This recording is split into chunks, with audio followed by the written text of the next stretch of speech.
இளமையான காலை வணக்கம் அனைவருக்கும். ஒரு கணம் ஒரு யுகமாக ஏன் தோன்ற வேண்டுமோ? தினம் தினம் உன்னை எதிர்பார்த்து விழி மூட வேண்டுமோ? இந்த மாதிரி மனைவியை பிரிந்து கணவனால் இருக்க முடியாது.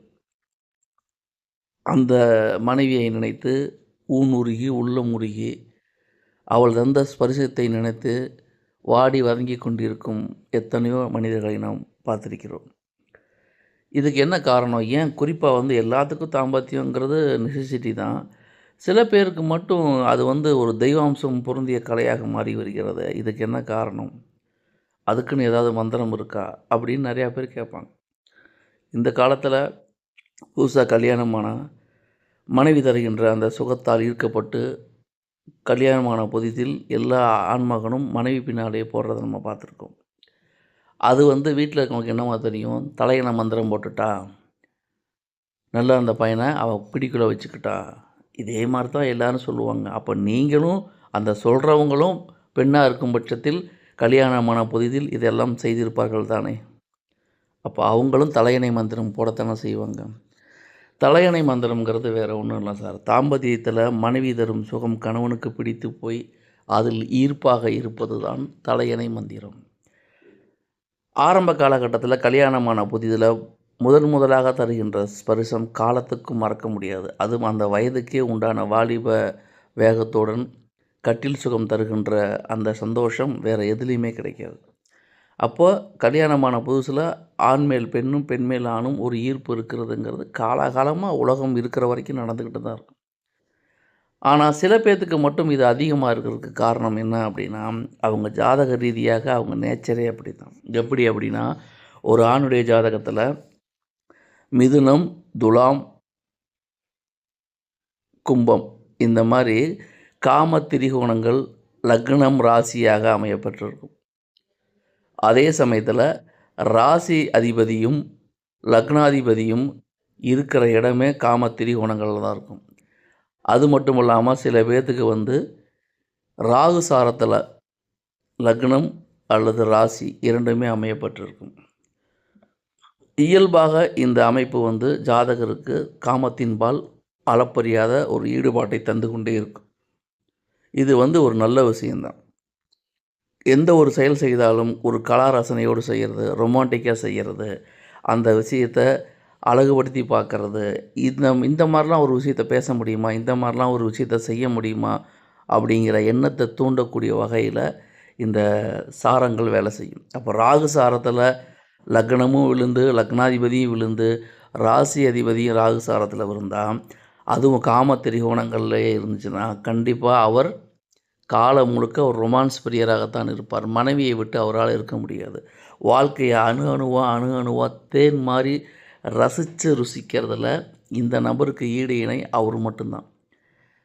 அப்போ அதே மாதிரி மனைவியை உள்ளங்கையை வச்சு தாங்குவார். ரொமான்ஸில் இத்தனை விதமான இன்பங்கள் இருக்கிறதா, இது இப்படியெல்லாம் அனுபவிக்கலாமா அப்படிங்கிறது வாழ்க்கையை வாழத் தெரிந்தவர், மனைவியை பரிபூர்ணமாக நேசிக்க தெரிந்தவர். காதலும் காமமும் வேறு வேறல்ல, இரண்டும் ஒரே பரிணாமத்தின் ஒரே மரத்தின் இரண்டு கிளைகள் தான் என்பதை புரிந்து கொண்டு அதில் பூத்து குலுங்குகின்ற மலர்கள்தான் தாம்பத்தியத்தில் கிடைக்கின்ற சந்தோஷம் என்ற உண்மையை புரிந்து கொண்டவர்கள் அவர்கள். அப்போ தலையணை மந்திரம் உங்களுக்கு நன்றாக தெரிய வேண்டுமென்றால் நான் மேற்சொன்ன அமைப்புகளில் உங்கள் லக்னம் லக்னாதிபதி ராசி அதிபதி இருக்க வேண்டும். இதை தவிர ஒரு ஆணுடைய ஜாதகமோ அல்லது பெண்ணுடைய ஜாதகம் ராகு செவ்வாய் சந்திரன் சுக்கிரன் இந்த 4 பேருக்கும் ஒரு தொடர்பு இருந்தால் அவர்களும் எப்பொழுதுமே காமம் சார்ந்த விஷயங்களில் காதல் சார்ந்த விஷயங்களில் அதீத முனைப்பு காட்டுவார்கள். மற்றவங்க திங்க் பண்ணக்கூடிய விஷயங்கள்லாம் இவங்க திங்க் பண்ணுவாங்க. அதே மாதிரி காம சுகங்களில் எத்தனை விதமான வகைகள் உண்டோ, ஆயக்கலைகள் 64ன்னு சொல்கிறாங்க இல்லையா, அது மாதிரி இந்த தாம்பத்தியத்தில் எத்தனை விதமான நுணுக்கங்கள் எத்தனை விதமான ஸ்டைல்ஸ் இருக்கோ எல்லாத்தையும் அனுபவித்து பார்க்கக்கூடிய அளவுக்கு இருப்பார்கள்.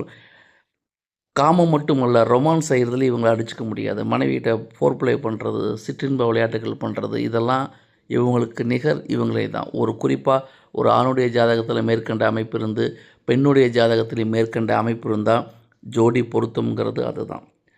சில பேர்த்துக்கு அனாட்டமி நல்லாயிருக்கும், அட்ராக்ஷன் நல்லாயிருக்கும், ஃபிசிக்கல் அப்பியரன்ஸ் நல்லாயிருக்கும். ஆனால் அவங்க தாம்பத்திய ரீதியாக குறைபாடு இருந்துச்சுன்னா, என்னதான் ஜோடி பொருத்தம் மேடு ஃபார் ஈச் அதராக இருந்தாலும் இந்த ஒரு விஷயத்தில் சறுக்கிவிட்டால் வாழ்க்கை முடிந்துவிடும். அப்போ ஒரு ஜாதகத்தில் கணவன் மனைவியை இணைக்கும்போது அவங்க ஜாதகத்தில் இந்த மாதிரி தாம்பத்திய சம்பந்தப்பட்ட விஷயங்கள் எந்த வகையிலும் கடுகளவிலும் பாதிக்கப்படாமல் இருந்து அந்த ஜாதகத்தை இணைத்து விட்டால் காலம் முழுக்க அவர்கள் சந்தோஷமாகத்தான் இருப்பார்கள்.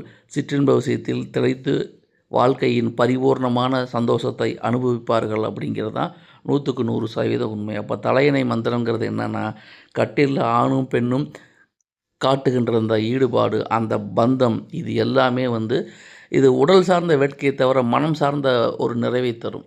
அங்கே தான் ஒரு மனுஷன் விழுகிறதுக்கு காரணமே.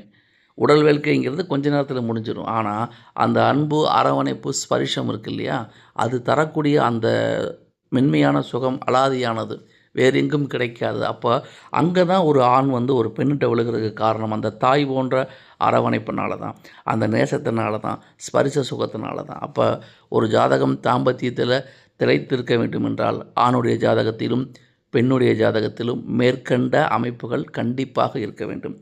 இவைகள் ஒருபோதும் பாதிக்கப்படாமல் இருக்கிறதுங்கிறது ரொம்ப ரொம்ப அவசியம். பாதிக்கப்பட்டிருந்தால் தாம்பத்தியத்தில் தடுமாற்றம் என்பது வரத்தான் செய்யும். எனவே உங்கள் ஜாதகத்தில் பார்த்துக்குங்க, மேற்கண்ட அமைப்புகள் எப்படி இருக்குன்னு பாருங்கள். இனி அடுத்து வரக்கூடிய ஜென்ரேஷனுக்கு அவங்க ஜாதகத்தில் இந்த விளக்கங்கள்லாம் இருக்கான்னு பார்த்து சொல்லி அதுக்குண்டான பேரியர் ஏதாவது இருந்தால் அதை சரி பண்ணிவிட்டு அதுக்கப்புறம் தான் திருமண வாய்ப்புகளில் ஈடுபடுத்த வேண்டும். ஏன்னா ஒரு ஆணுக்கு ஒரு மனைவி, அதுதான் நம்ம இந்து தர்மம் சொல்கிறது. வாழ்க்கையில் தடுமாறதுக்கு காரணம் வசதி வாய்ப்பில்லை, தாம்பத்திய குறைபாடுகள் தான் வாழ்க்கையை தடுமாற்ற செய்யும். எனவே திருமணத்துக்கு முன்னாடி வரக்கூடிய இந்த ஜென் இஜெட் நபர்கள் இருக்காங்க இல்லையா, இந்த யங் ஜென்ரேஷன், இவர்களுக்கு பணங்காசு சம்பாதிக்க தெரியும், ஆனால் பக்குவம்லாம் அதிகமாக இருக்காது. எனவே இவர்களுக்கு வழிகாட்டுவதற்கு ஒரு ஆள் தேவை. எனவே அவங்க ஜாதகத்தில் இந்த அமைப்புகள் இருந்து அவங்களுக்கு ஜாடிக்கேற்ற மூடியை சேர்த்து வச்சா வாழ்க்கை அப்படிங்கிற பூந்தோட்டம் பூத்து குலுங்கும். நந்தவனத்தில் நாள்தோறும் நடக்கும்போது நறுமணங்கள் நமது நாசிகளில் நன்றாக பரவும். இதுதான் வாழ்க்கைக்கு தேவை. எனவே வாழ்க்கையை நன்றாக அனுபவிக்கும் என்றால் தலையணை மந்திரம் ஒவ்வொருவருக்கும் தெரிந்திருக்க வேண்டும். தலையணை மந்திரங்கிறது வேறொன்றும் இல்லை, கட்டில் மேல் ஆணும் பெண்ணும் காட்டக்கூடிய சரிசமமான மியூச்சுவல் அண்டர்ஸ்டாண்டிங், பரிவர்த்தனை, அந்த அன்பு, பாசம், கருணை, நேசம், உடல், உயிர், இது அனைத்தும் இணையும் போது அங்கே கிடைக்கக்கூடிய பேரின்ப பிரவாகம் மனதுக்கும் உடலுக்கும் மிகப்பெரிய மகிழ்ச்சியை தரும். எனவே தலையணை மந்திரம் தெரிந்தவர்கள் வாழ்க்கையில் சாதிக்கிறார்கள், தலையணை மந்திரம் தெரியாதவர்கள் வாழ்க்கையில் தடுமாறுகிறார்கள். ஒரு வாழ்க்கை சந்தோஷமாக இருப்பதும் தடுமாறுவதும் தாம்பத்தியம்ங்கிற ஒரு விஷயத்தில் தான். எனவே வரக்கூடிய ஜென்ரேஷன் உங்கள் ஜாதகத்தில் இதெல்லாம் பார்த்துக்கிட்டு இதில் தடைகள் ஏதாவது இருந்தால் அந்த தடைகளை சரி பண்ணி அதுக்கப்புறம் திருமண வாழ்க்கை ஈடுபட்டால் உங்கள் தாம்பத்தியம் இனிக்கும். தலையணை மந்திரம் நாள்தோறும் உங்கள் காதுகளில் ஒலித்து கொண்டிருக்கும். இரவில் நடந்த விஷயங்களை பகலில் நினைத்து கொண்டு வாழ்க்கையை ஆனந்தமாக, அற்புதமாக, இதற்கு மேல் ஒரு வாழ்க்கை உண்டா அப்படிங்கிற மாதிரி வாழக்கூடிய தன்மைகளை தோற்றுவிக்கும். இது முழுக்க முழுக்க பொதுவான தகவல் தான். தனிப்பட்ட ஜாதகத்தை பொறுத்து பலன்களில் வேறுபாடு இருக்கும் என்ற உண்மைகளை மறக்கக்கூடாது. நன்றி, வணக்கம்.